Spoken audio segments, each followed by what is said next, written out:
بسم اللہ الرحمن الرحیم۔ السلام علیکم دوستو، آج کی اس ویڈیو میں ہم بات کریں گے نماز تراویح کے تعلق سے۔ نماز تراویح کو تراویح کیوں کہا جاتا ہے؟ تو کہتے ہیں آخر اس کی وجہ کیا ہے، اور تراویح کب اور کیسے شروع ہوئی؟ تراویح کی نماز فرض ہے یا واجب ہے یا پھر سنت ہے؟ اور تراویح میں قرآن مجید کس طرح سے پڑھنا چاہیے؟ اور اسی طرح ہم یہ بھی جانیں گے کہ نماز تراویح پڑھنے کی غرض کیا ہے، نماز تراویح پڑھنے کا مقصد کیا ہے، اس کے پیچھے کا راز کیا ہے، اس کا فائدہ کیا ہے، اور یہ نماز کیوں پڑھی جاتی ہے، تراویح کو تراویح کیوں کہتے ہیں، یہ بھی آپ جانیں گے۔ اور تراویح پڑھنے اور پڑھانے والوں کو کن کن چیزوں کا ہمیں دھیان رکھنا چاہیے، اور یہ بات بھی ہم اس ویڈیو میں جانیں گے کیا عورتوں کو بھی تراویح پڑھنی چاہیے۔ اگر آپ ان تمام باتوں کو جاننا چاہتے ہیں اور ان تمام باتوں کا علم حاصل کرنا چاہتے ہیں تو پیارے دوستو اس ویڈیو کو آخر تک ضرور دیکھیے گا۔ تو دوستو سب سے پہلے ہم جانیں گے نماز تراویح کو تراویح کیوں کہا جاتا ہے۔ پیارے دوستو بات شروع کرنے سے پہلے آپ سے مؤدبانہ گزارش ہے ہمارے یوٹیوب چینل اسلامک کنٹینٹ دوست کو سبسکرائب کر لیں تاکہ آنے والی ہر نئی ویڈیو آپ تک پہنچ سکے۔ پیارے دوستو نماز تراویح کو تراویح کیوں کہا جاتا ہے تو علامہ ابن حجر عسقلانی اپنی کتاب فتح الباری شرح بخاری میں فرماتے ہیں کہ تراویح یہ تربیحہ کی جمع ہے، اور تربیحہ کا مطلب ہوتا ہے آرام کرنا، اور ہم نماز تراویح کے اندر ہر 2 سلاموں کے بعد یعنی ہر 4 رکعت کے بعد تھوڑی دیر کے لیے بیٹھتے ہیں یعنی تھوڑی دیر آرام کرتے ہیں۔ اسی وجہ سے اس نماز کو نماز تراویح کہا جاتا ہے، یعنی اس نماز کا نام تراویح کی نماز رکھا جاتا ہے۔ تراویح کی نماز یعنی آرام والی نماز کا نام رکھا جاتا ہے۔ دوسری بات یہ ہے کہ تراویح کیسے اور کب شروع ہوئی تو پیارے دوستو دیکھیے نماز تراویح کی شروعات تو سرکار دو عالم صلی اللہ علیہ وسلم کے وقت سے ہی ہو گئی تھی۔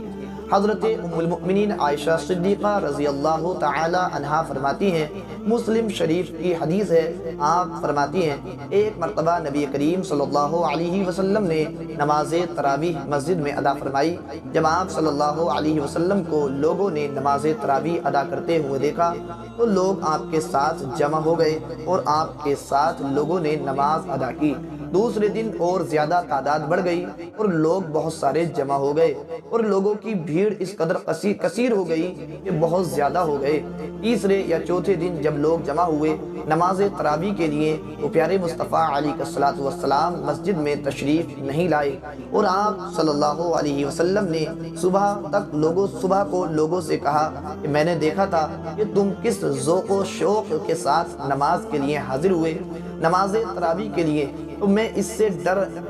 اس ڈر سے نہیں آیا کہ کہیں ایسا نہ ہو کہ تمہارے اوپر رمضان کے اندر یہ نماز بھی فرض ہو جائے۔ تو آپ صلی اللہ علیہ وسلم اگر روز پڑھاتے رہتے اور لوگوں کا شوق بھی اسی طرح بڑھتا رہتا، زیادہ ہوتا رہتا، تو ممکن تھا کہ اس نماز کو اللہ تبارک و تعالی لوگوں پر فرض کر دیتا۔ اس لیے پیارے مصطفیٰ علیہ السلام نے تیسرے یا چوتھے دن مسجد میں تشریف نہ لا کر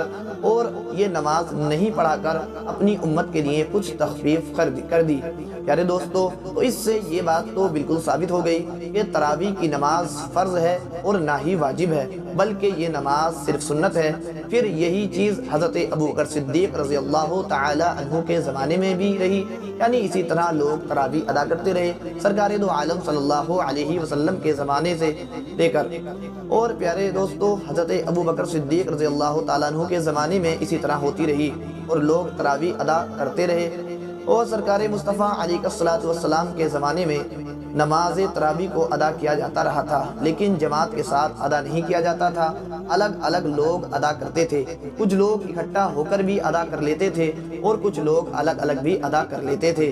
اور حضرت امیر المؤمنین عمر فاروق اعظم رضی اللہ تعالیٰ عنہ کی شروعاتی دور ہی میں ایسا ہی رہا، یعنی لوگ الگ الگ ہی تراویح پڑھتے تھے۔ لیکن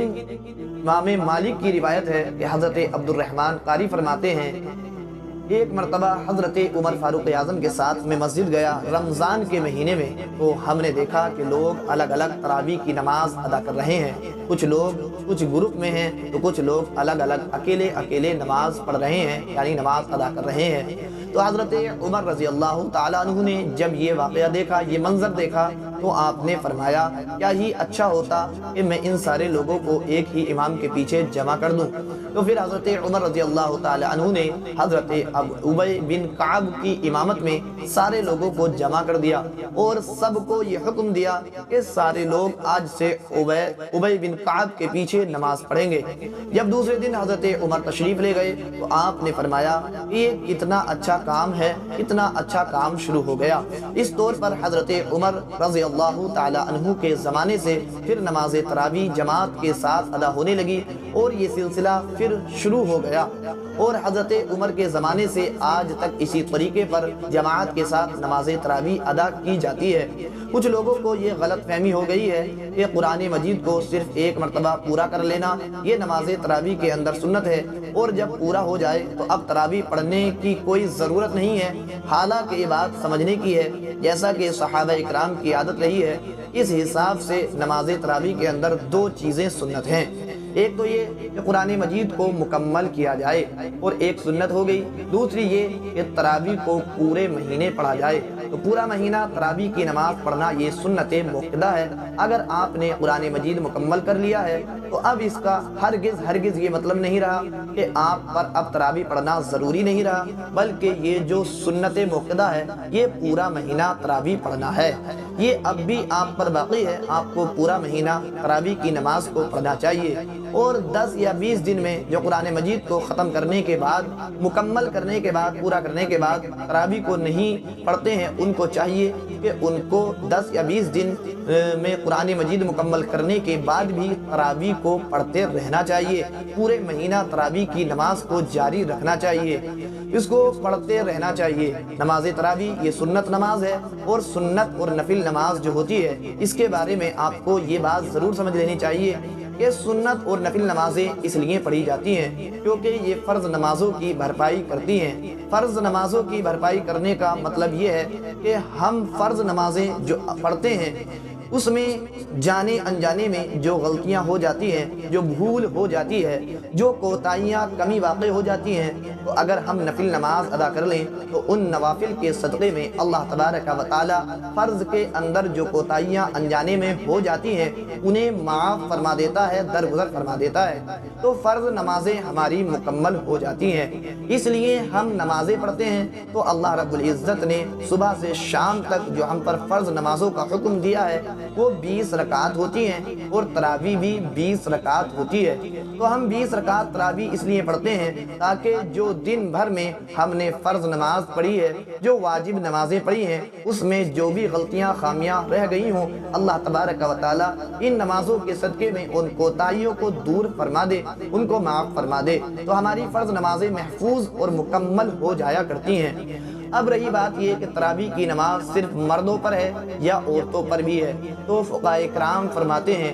کہ تراویح کی نماز ہر عاقل بالغ مرد اور عورت کے لیے سنت موقدہ، یعنی تراویح کی نماز چاہے مرد ہو یا چاہے عورت ہو سب کے لیے پڑھنا ضروری ہے، لیکن عورتیں اپنے گھروں میں پڑھیں، اس کا چھوڑنا جائز نہیں۔ تراویح پڑھنے اور پڑھانے والے کو کن باتوں کا خیال رکھنا چاہیے اس کے بارے میں بہت ساری باتیں ہیں، لیکن کچھ باتوں کا ضرور خیال رکھیں۔ ان میں سے چند باتیں یہ ہیں۔ سب سے پہلی چیز یہ ہے کہ تراویح میں قرآن پاک پڑھا جاتا ہے، اور جب قرآن مجید پڑھا جائے تو اسے کان لگا کر غور سے سننا اور خاموش رہنا فرض ہے۔ نمبر 2 یعنی دوسری چیز، تراویح میں پورا قرآن مجید پڑھنا اور سننا سنت موقدہ علی الکفایہ ہے، یعنی اگر کچھ لوگوں نے مل کر تراویح میں ختم قرآن کا اہتمام کر لیا تو باقی لوگ گناہ گار ہونے سے بچ جائیں گے۔ تیسری چیز، سلام پھیرنے کے بعد کچھ لوگ صف میں بیٹھے رہتے ہیں یا کھڑے کھڑے ادھر ادھر دیکھتے رہتے ہیں یا پیچھے جا کر باتیں کرتے رہتے ہیں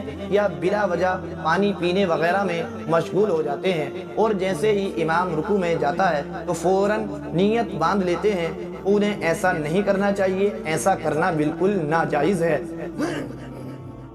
نمبر 4، اسی طرح کچھ لوگ صحت مند اور تندرست ہونے کے باوجود کرسیوں میں بیٹھ کر، کچھ لوگ بعض رکعتیں اور کچھ کھڑے اور بعض زمین پر بیٹھے بیٹھے ادا کرتے ہیں۔ ایسا بھی ہرگز نہیں کرنا چاہیے۔ بغیر کسی دقت و پریشانی کے تراویح بیٹھ کر پڑھنا مکروہ ہے، بلکہ اکثر فقہاء کرام کے نزدیک تو نماز ہی نہیں ہوتی ہے،